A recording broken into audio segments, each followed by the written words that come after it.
এক সময় কাজ করতেন গার্মেন্টসে, এখন প্রেসিডেন্ট হওয়ার দ্বারপ্রান্তে।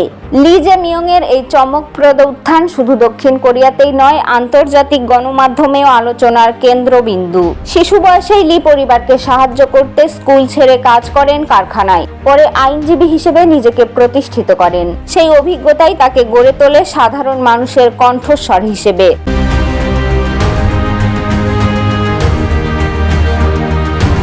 লির রাজনৈতিক ক্যারিয়ারেও নাটকীয়তা কম নয়। 2022 সালে প্রেসিডেন্ট নির্বাচনে সামান্য ব্যবধানে হারলেও এবার সেই প্রতিদ্বন্দ্বী ইউন সুক ইয়েওলের স্থলাভিষিক্ত হতে প্রস্তুত।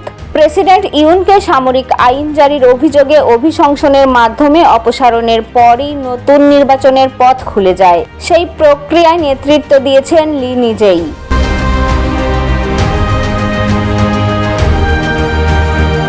লি একসময় মেয়র ছিলেন সিউং নামের।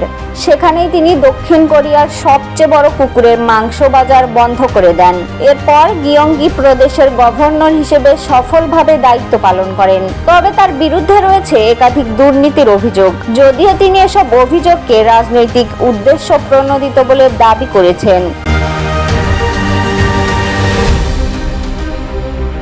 ডেস্ক রিপোর্ট, প্রতিফলন।